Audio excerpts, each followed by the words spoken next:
Hello and welcome back to my garden. It is now the end of May.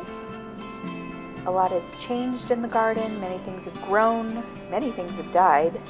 There have been some really great successes and some epic failures. So I'm going to show you around and show you all the things that I have going right now.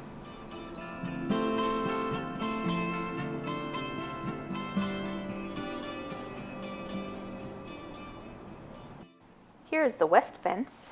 I have put up a trellis. It's just made of some fencing and some posts. This is where I sowed a cucumber seed. Actually, I sowed about 8 cucumber seeds. 2 of them germinated. This one lived for a few days and then it died. So I bought a cucumber and here it is. It's very healthy and hopefully I won't kill it. The grapevine is doing really well. It's growing all the way to the top of the fence. Got lots of little bunches of grapes coming on. I'm going to get some covers put over these so that they can grow without being nibbled on by rats and birds. Over here is a rosemary. I did have a rosemary going here that I had grown from seed. Unfortunately, it got overheated one day and then I made the mistake of overwatering it. Ultimately, it got chewed off by some insect or animal in the garden, so I ended up buying this nice one. Here's the catnip growing nicely, getting ready to flower. It's probably doubled in size since the last tour. This is the honeysuckle and it is just starting to flower. The yellow flowers are actually ones that are kind of spent. They're on their way out. It flowers really quickly and they die, and the white ones are fresh. It generally will put on new flowers in the evening or when it's cool, and they smell so wonderful. It's also growing quite a bit and climbing up the trellis nicely. This is the lavender I bought because I wasn't able to germinate any of the lavender seeds that I tried to sow. This one's really nice and healthy. It's a French Provence lavender. Now it's possible there are some lavender seeds in this pot. This is what I'm calling my Hail Mary pot, and these are all of the seeds that were refusing to germinate or whose seedlings were dying, and all I did was soak them in water overnight and then scatter them in this pot, and as you can see, several are coming up. It is going to be a while before I can actually identify what most of these are. I suspect most of them are the Campanula Canterbury bells and also Plains Coreopsis. This is the Hydrangea, putting on lots and lots of flower buds. In fact, once these open, I wouldn't be surprised if this sort of sags to the ground because it's just filled with blooms. And they are quite large. This is last year's compost bin that I made from some recycled pallets. It was a pretty wonky job. It's a little bit crooked. The saw cuts that I made are not very straight. There are a lot of cracks in the wood. You can see there's a lot of wasted space between the inside and the outside, and between the shade cloth and the chicken wire. I've had rats burrowing in here for the warmth, and I just decided it was time for something new, a little bit sturdier, and something with a smaller footprint. This is such a small garden that I just don't have a lot of space to waste, so those few inches on either side is quite a bit of real estate in a garden of this size. And here's the new one. This is made out of the same fence boards that I use to build my vertical planters, which I'll show you in a bit, and also the same 1/4-inch hardware cloth. It does have a hinged front door with 2 little eye hook clasps there to hold it on. It is not hinged on the top. It could be. I just decided not to put one on because I thought it would be easier to get in there and work if I could just remove the entire top. So it just sits on top there. And I just used an extra piece of scrap wood to prop it open. So far it's been really great. It keeps the vermin out and the smell from it dissipates a lot faster. This is the shade bed. You can see the things that are growing here have filled out really nicely compared to last year. The valerian is just huge.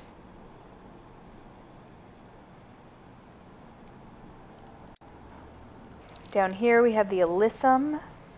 It's flowering very nicely and it smells so good. Next to it I've actually transplanted my viola.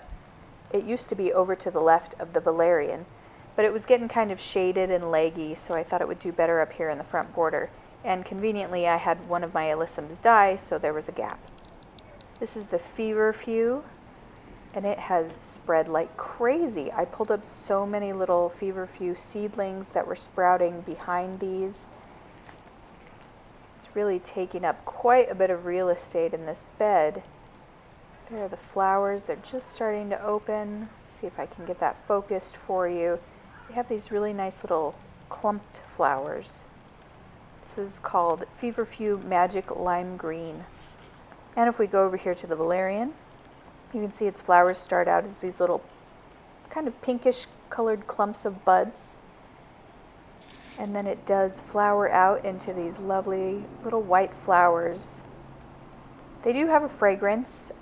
It's kind of sweet. I don't really care for it much. It has a little bit of an ammonia quality to it. But it is a nice plant. I just can't believe how tall it's gotten. There was this little blank strip between the valerian, the feverfew, and the alyssum where I had cut back some monarda and salvia, and I wasn't sure they were going to grow back. But as you can see on the left here, I have a monarda and a salvia, and there are actually a few salvia coming back. I think just the one monarda.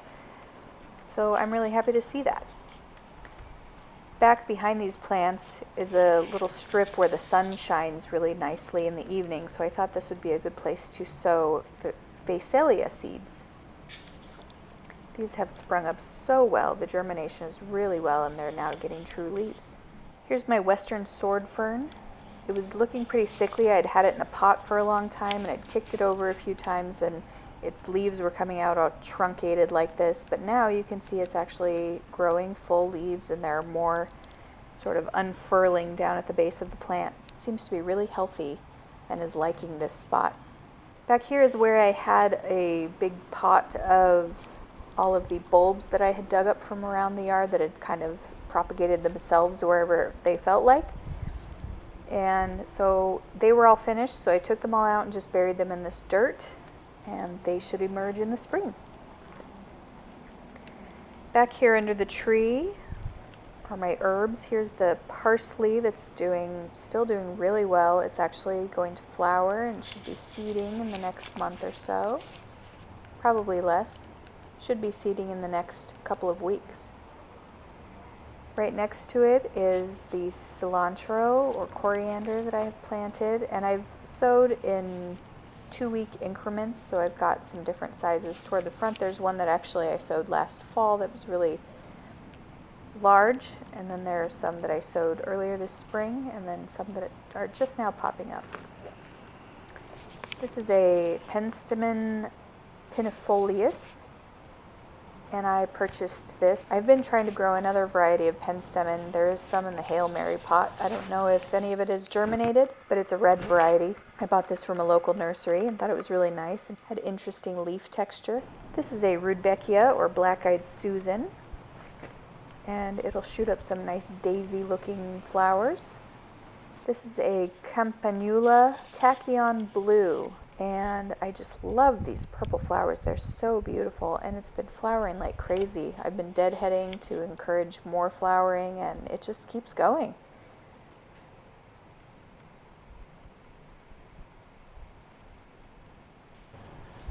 Over here I have a Coreopsis, and this is a yellow variety. It does have a couple of little buds on the end there.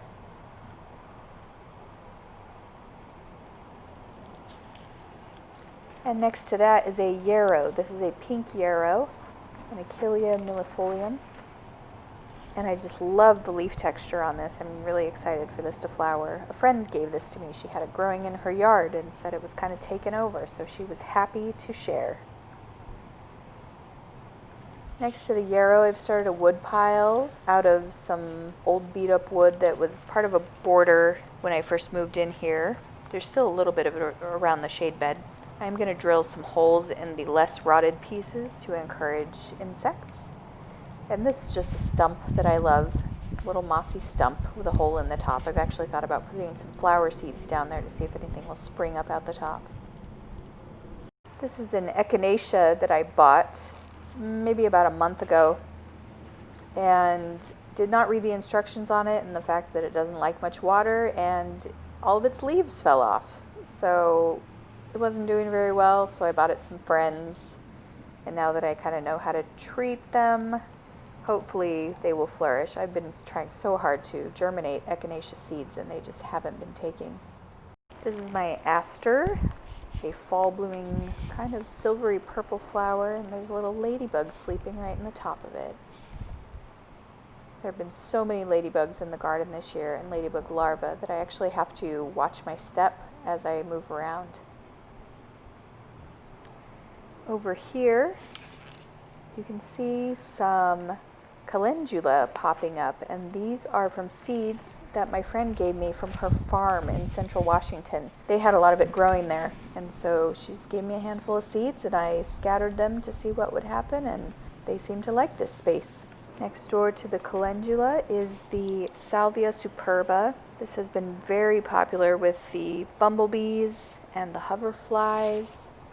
I actually saw 2 bumblebees fighting over it this morning. One of the smaller fuzzy local bees and a carpenter bee, a large black one. And the littler guy won. There's the bird bath back there. I actually built kind of a little beach with some rocks because I kept finding ladybugs swimming in it and not able to get out, so I thought I would lend them a hand. Over here is the Gaillardia, and the ladybugs have been all over this. They like to sleep in the buds that are coming on. It forms this nice little shelter where they can hide. You can see one in there.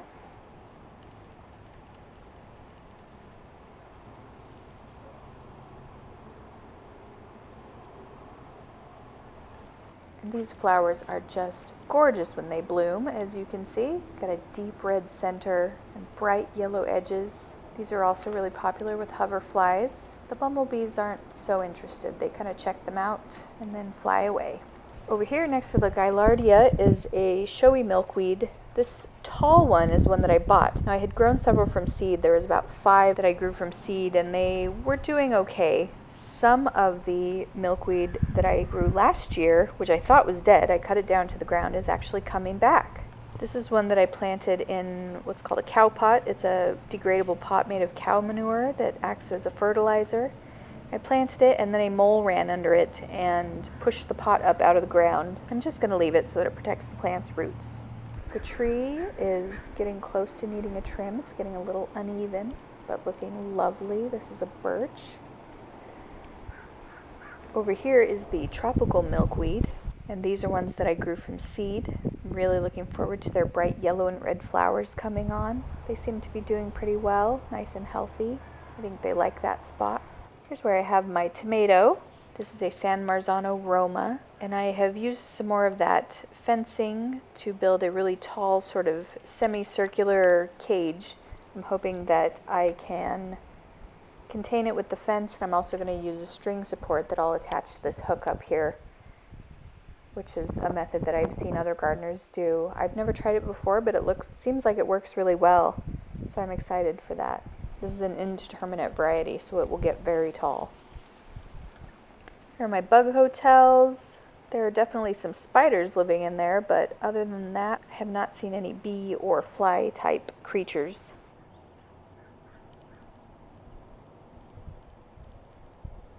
Down here is the Veronica Georgia Blue. It's all done flowering. Behind that, I've got a giant allium.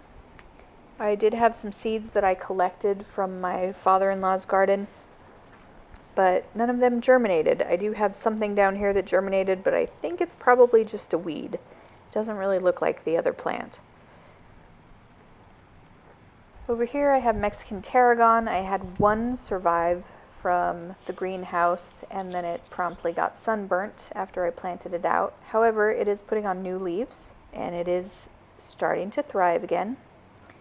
Around it, I did sow some more tarragon seeds, and those are coming up nicely and doing well. Next to that is the marjoram seeds that I sowed. There are little sprouts coming up. We'll see how those do. I've not had any success in getting marjoram seedlings much bigger than this, so we'll see what happens. Underneath, I planted a gaura, or a gora, I'm not quite sure how to pronounce it. This will get pink flowers on it. Apparently this is a pollinator favorite. Next door we have the Liatris, or Gayfeather. It has doubled in size. It's still pretty small. It's kind of a slow grower.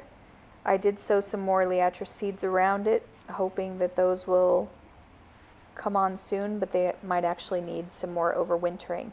I hadn't been able to get this one to germinate very well until I cold stratified it. Back here I have a marigold, and behind that is a buddleia, or a butterfly bush.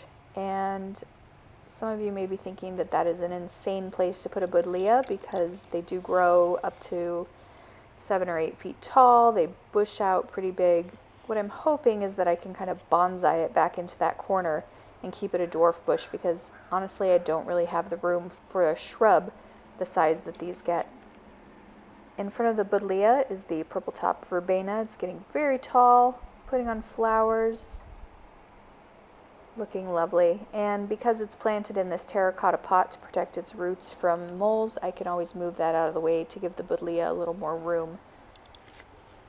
I also replaced a star jasmine. I had one last year and it did not overwinter, but this is such a wonderfully fragrant plant. I've got it in a hanging basket that will hang above these once it starts to kind of fall over. Right now it's pretty erect. And here are the verbena now blooming along with the marigold. First marigold flower of the year. Next door we have the dill that I sowed. This was direct sowed. Those are ready for thinning. Next to that we have chives. These were sowed from seed last year and overwintered. They're doing pretty well, getting tall. I've actually cut a few and they've come back. Underneath here is the geranium that used to be in the corner where the buddleia is, but it was a little too short of a plant for that spot. It seems to be doing well here. It's a pretty robust plant. It's been moved around several times and has survived. Now you can see that the bottoms of my vertical planters are not hanging on very well. The staples are coming out. They're not sustaining the weight of the soil very well. So eventually I'm going to have to put a plank under there or just make them solid on the bottom. This is thyme. I did grow some from seed. There's one little tiny survivor down here. I planted it out. It is a different variety than the one on the right. I'm not too concerned about that. I don't mind having more than one variety, but we'll just have to see if this guy survives. He's pretty small, but doing okay. This is the oregano, growing like crazy. It's getting ready to flower too. It's just getting so tall. We keep trimming from it for cooking, which has been lovely.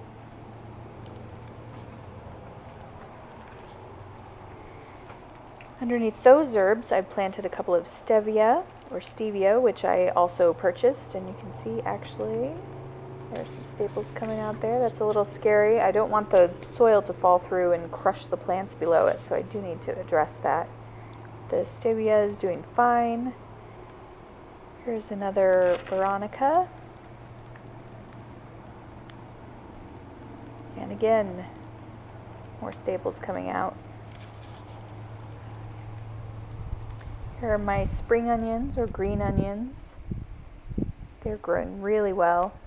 Starting to get some flower bulbs on them. I'm just going to let them flower because I know the local bees really love those.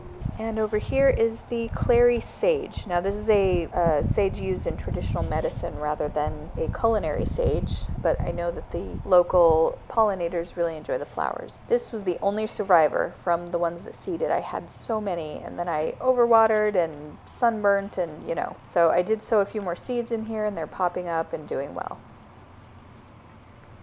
Here are my peppers. These were all bought. I only got one pepper seed to germinate and survive, and it's growing very slowly, so I just went ahead and bought these. I have poblanos, pasillas, padron. You can see that there are some peppers coming on now. They're doing lots of flowering. Down here at the end, I have an ají rico, which is not doing so great. Neither of them are. They're sort of yellow and limp. The leaves are curling upward. I have seen some whitefly around the garden, and I have had quite a few plants with stunted growth.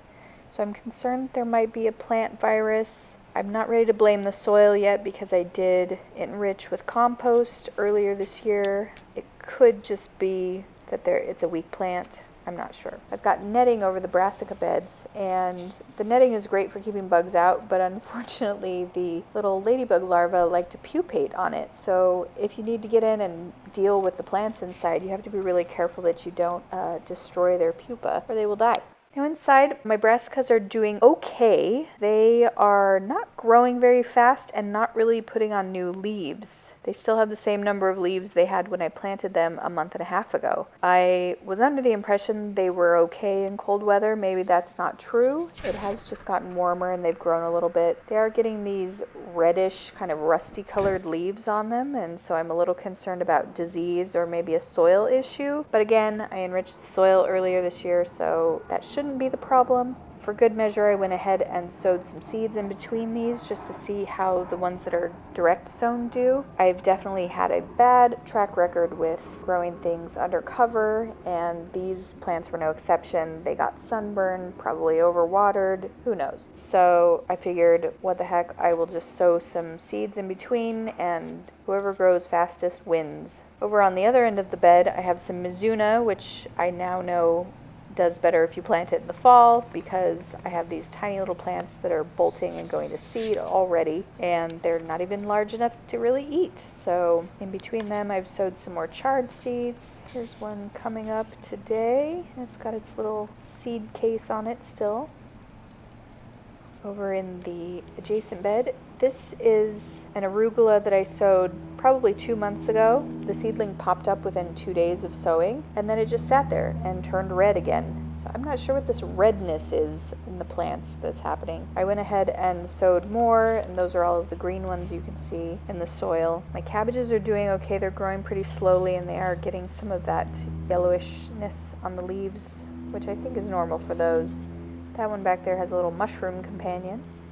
My radishes are doing really well. This is the first time that I've had success sowing radishes. In the past, the actual radish bulbs would not develop, but as you can see, these are really lush and healthy. I actually had one for breakfast this morning. It was great. On the side of this bed, you can see there are more mushrooms coming in down there. I have no idea what type they are. They just apparently like the shade and the moisture in that spot, so they've nestled in next to the marigold. I know that mushrooms can be really nutritious for soils, so I'm going to just leave those there. You can see how large that is compared to my hand. None of my lettuce seeds germinated until maybe the last week, and I sowed them probably 2 months ago. So I went ahead and bought some lettuce and just filled this pot. This is actually lettuce and arugula. I got a new watering can, which has been really great. Makes me water a little more economically, and I don't tend to overwater quite as much with the watering can as I do with the hose. This is a mixture of flowers from the Burpee Sow a Smile mix that I got for free with one of my seed orders last year. These seeds were collected from plants that I sowed in a pot last year, and they all just bloomed wonderfully and did well. My succulent pot is doing well. They've all grown and are looking healthy.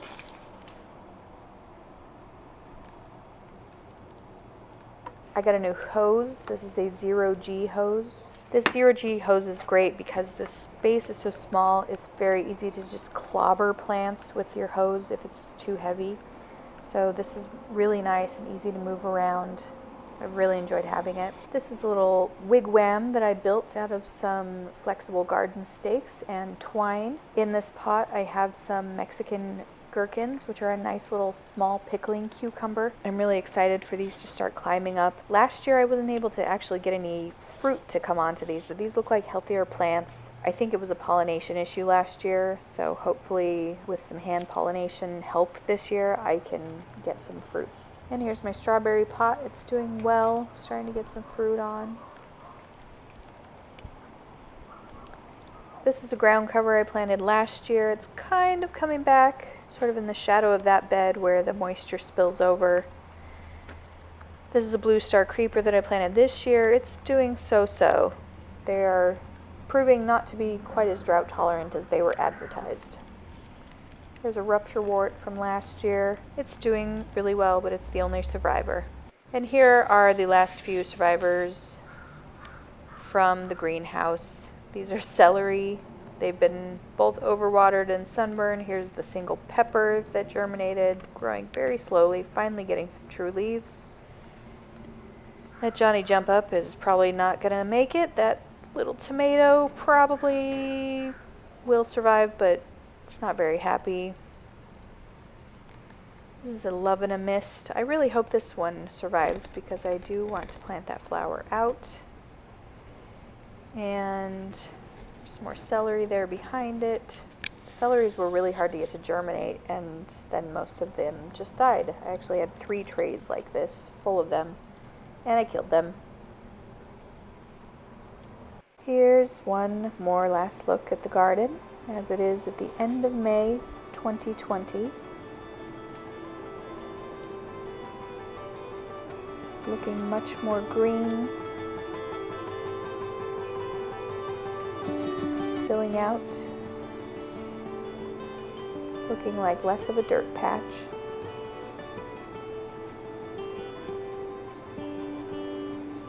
Thank you for joining me. I will update again in about a month and show you how everything has grown. Maybe by then we'll have had some harvest too.